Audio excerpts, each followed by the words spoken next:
मंत्र शो में आप सभी का बहुत बहुत स्वागत है। मैं हूं आपके साथ जूही सक्सेना और मेरे साथ हैं देश के सबसे बड़े गुरु astro scientist GD Vashishtha ji. गुरु जी बहुत बहुत स्वागत है आपका। माता रानी सदा सुखी रखे, खुशियां बख्शेगा। आप लोगों ने सुबह की पूजा पाठ तो जरूर कर लिया होगा। कुछ लोग मंदिर भी जाते हैं और भगवान के दर्शन के बाद दान दक्षिणा भी देते हैं।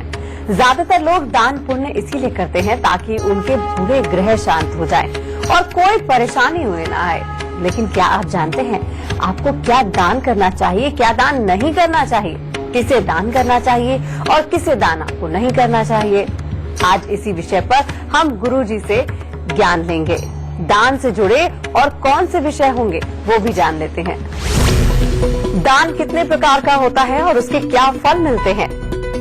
ग्रहों की शांति के लिए क्या दान करें, क्या दान ना करें? अच्छे फल के लिए किसे दान करें, किसे दान ना करें? क्या दान करने का कोई मुहूर्त भी होता है? गुरुजी, दान को पूजा का हिस्सा माना जाता है और कहा जाता है कि आपकी पूजा भी तब तक पूरी नहीं होगी जब तक आप दान पुण्य ना कर दें। लेकिन बहुत सारे लोग दान करते हैं लेकिन उनको पूरी नॉलेज नहीं होती है दान की। तो सबसे पहले आपसे जानना चाहते हैं कि दान पुण्य ना कर दें। लेकिन बहुत सारे लोग दान करते हैं लेकिन उनको पूरी नॉलेज नहीं होती है दान की। तो सबसे पहले आपसे जानना चाहते हैं कि दान कितने प्रकार के होते हैं? ठीक कह रहे हो बेटा तुम। और अभी तुमने एक बात बोली बहुत बड़ी कि मंदिर जाते हैं, दान कर देते हैं, लेकिन ये नहीं पता कि दान किस चीज का करना भी है, ये नहीं करना। सही मायने में जितना पूजा पाठ का आज तक विधान बना है बेटा, ये सही मायने में जन्म कुंडली के ग्रहों को ध्यान में रखते हुए हर इंडिविजुअल पर्सन के लिए इंडिविजुअल दान या पूजा पाठ का विधान क्रिएट किया जाता था।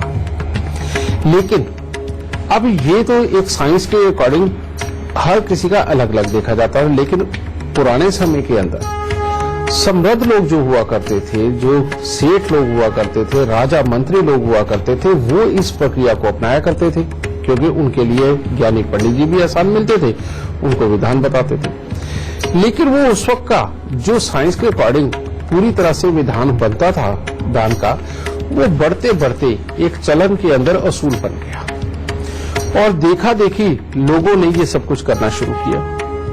क्या? जैसे भंडारा लगाना, सबको मजा आने लगा। गरीब खा के जाते हैं, दुआ दे के जाते हैं। किसी को भी पैसे देकर के दान के रूप में अपने मन को प्रसन्न करना और ये कहना कि भगवान तक पहुंच गया बेटा।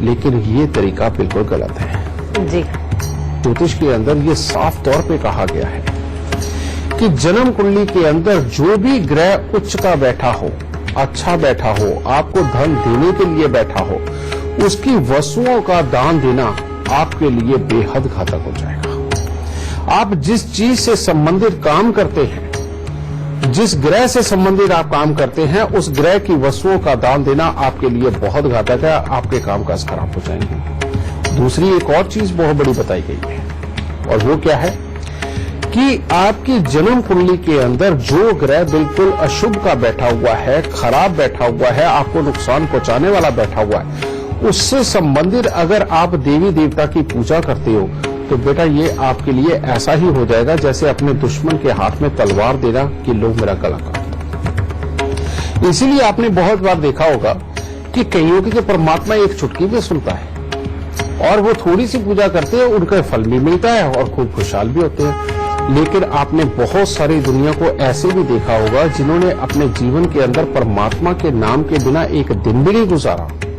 कभी उन्होंने कभी किसी का बुरा नहीं किया और कभी भी किसी बुरे व्यसन का प्रयोग नहीं किया।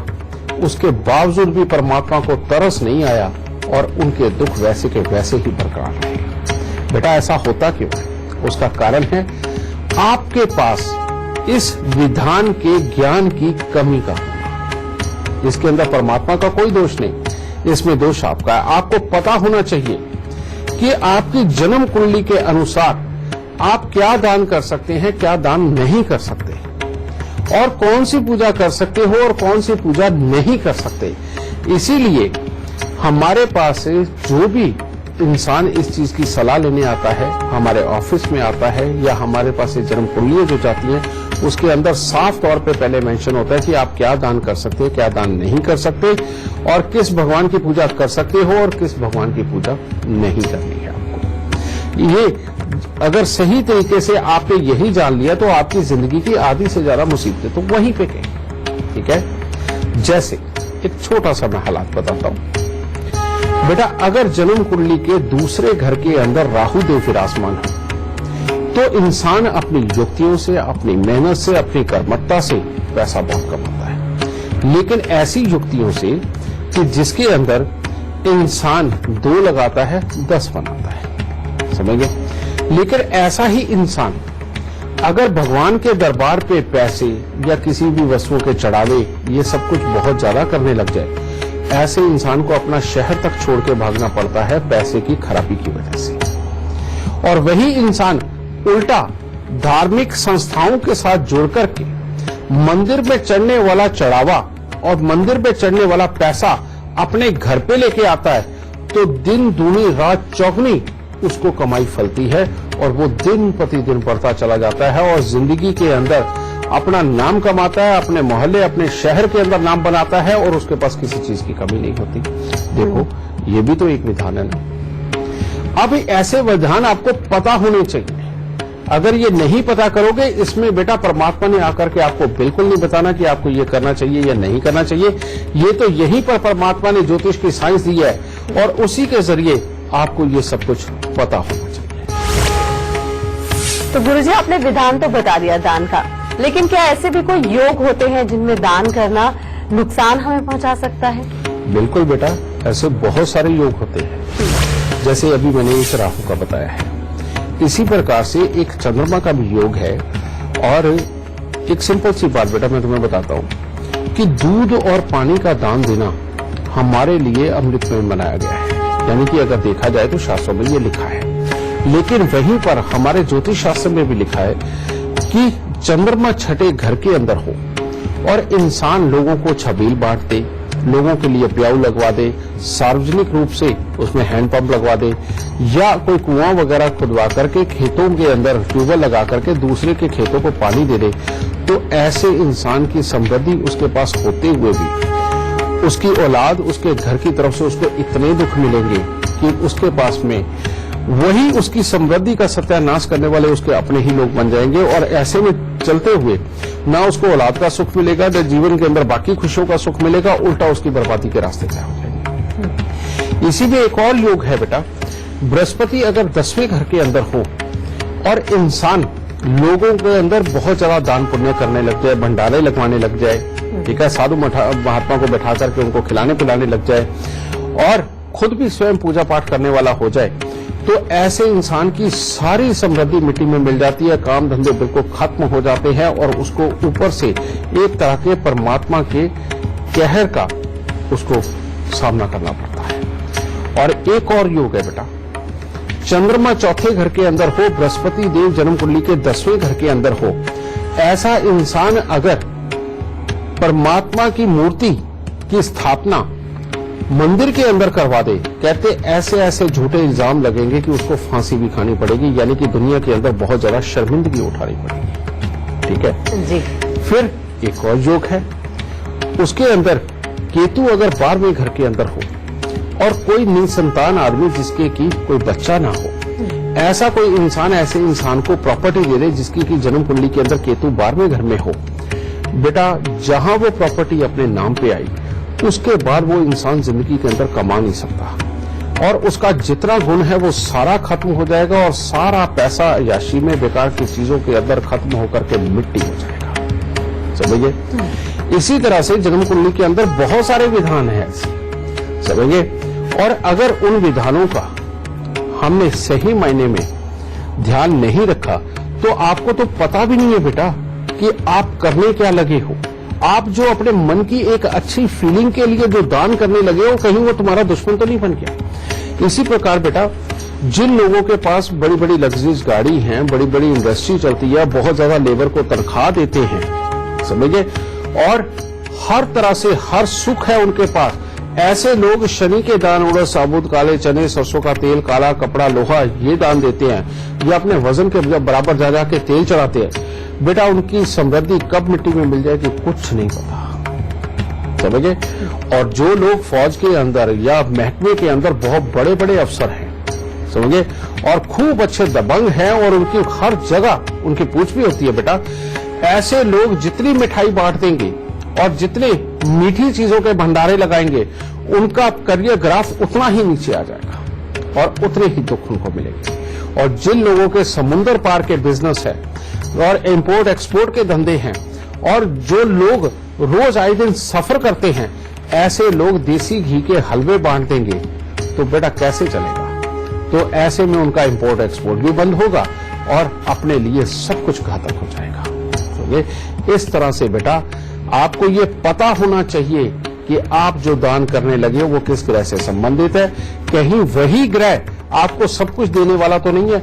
अगर आपको सब कुछ देने वाले ग्रह का दान आपने कर दिया तो समझ लो आपने अपने धर्मपिता, अपने परम पिता को दान दे दिया और उसके बाद आप समृद्धि की कामना नहीं कर सकते।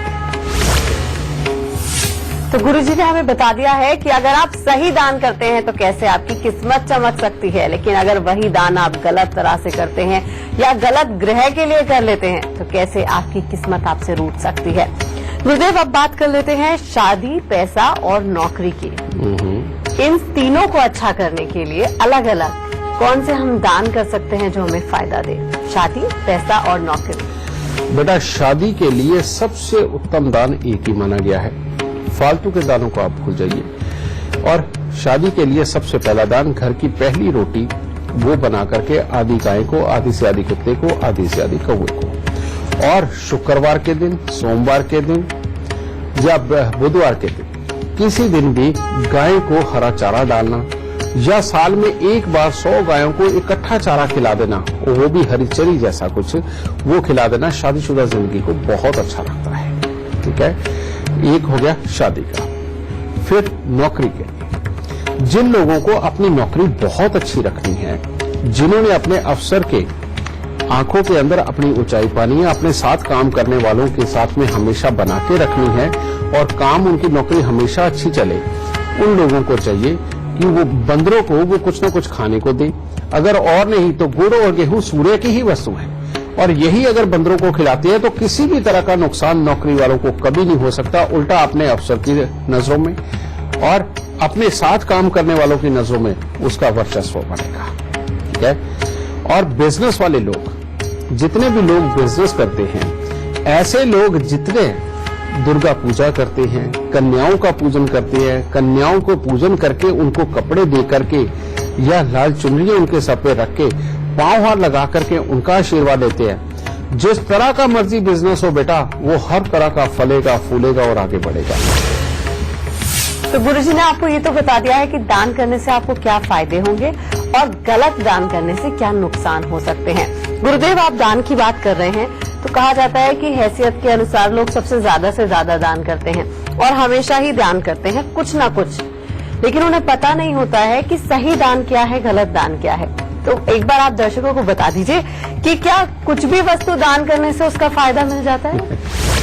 बेटा देखो, ऐसे तो अगर मैं ये चैप्टर खोलूंगा और इसके बारे में बोलना शुरू करूंगा तो घंटों के घंटे बहुत कम पड़ जाएंगे। लेकिन आज आपको दान करना किस प्रकार से चाहिए, इसका एक मैं बहुत ही सटीक और बहुत ही अच्छा तरीका बताता हूं, जिससे आपको पता चल जाएगा कि किन चीजों का दान करना चाहिए, किन चीजों का दान नहीं करना चाहिए। ठीक है, वो तरीका क्या है? अगर आपके पिता के सुख में कमी रही है या पिता का स्वास्थ्य हमेशा ही खराब रहा है या पिता जिंदगी के अंदर बहुत अच्छी तरक्की नहीं कर पाए, तो आप जितना गुड़ और गेहूं का दान देंगे आपको उतना ही फलीभूत होगा, हर तरह से उत्तम होगा। और अगर मां हमेशा ही परेशान रही है, जब भी आप प्रॉपर्टी लेते हैं उसके अंदर कोई ना कोई प्रॉब्लम पड़ती है, और जब आपकी दादी और नानी और मौसी इन्होंने अगर जीवन के अंदर बहुत तकलीफें पाई हैं, तो बेटा आप जितना दूध का दान देंगे उतना ही आपके लिए उत्तम रहेगा। यानी कि दूध और चावल का दान देना आपके लिए सर्वोत्तम है। और इसके बाद अगर आपकी बहन और बुआ इन्होंने जिंदगी में बहुत तकलीफ पाई है, इनके स्वास्थ्य खराब रहे हैं, गृहस्थियों से परेशान रही हैं और आगे चल के इनके स्वास्थ्य के अंदर भी बहुत बड़ी बड़ी तकलीफें रही हैं, तो ऐसे लोग जितना कन्या पूजन करके उनको खुश करते हैं या मूंग साबुत का दान करते हैं या हरे कपड़ों का दान करते हैं और किन्नरों को दान करते हैं बेटा, उनके लिए उतना ही अच्छा फलीभूत होगा और उनको जिंदगी के अंदर बहुत सुख मिलेंगे। ठीक है। जिन लोगों की अपने भाइयों के साथ नहीं बनी कभी भी, जब भी उनके घर में मंगल कार्य होता है, खुशी मनाई जाती है, कोई जागरण होता है, कोई शादी विवाह होती है, कोई पार्टी होती है, उसके बाद में कोई बुरी खबर घर में आती है या घर में क्लेश होता है, तो बेटा उन लोगों को चाहिए कि जितना हलवा पूरी का दान कर सके, जितनी तली हुई चीजों का दान कर सके, उनको उतने ही सुकून मिलेंगे और उतने ही खुशहाली उनको महसूस होगी। और जिन लोगों के घरों के अंदर बच्चे ग्रेजुएशन भी नहीं कर पाते, टैलेंटेड है, अकल वाले हैं, हर चीज में कामयाबी होते, लेकिन पढ़ाई लिखाई नहीं कर पाते, ग्रेजुएशन उनकी कंप्लीट ही नहीं होती, और जिन्होंने अपने दादा दादी का चेहरा ही नहीं देखा, उनके पैदा होने से पहले ही दादा दादी चले गए, उन लोगों को जितने वो फल फ्रूट का दान करे, खासतौर पे सेब का दान करे, चने की दाल का दान करे, पीले कपड़ों का दान करे, अपने जो पुरोहित है, पंडित है, उनको सोने का दान करे, बेटा उनके लिए उतना ही अच्छा होगा। परमात्मा उनको और भर भर के देगा और जिंदगी के अंदर कभी उनको नुकसान नहीं होंगे।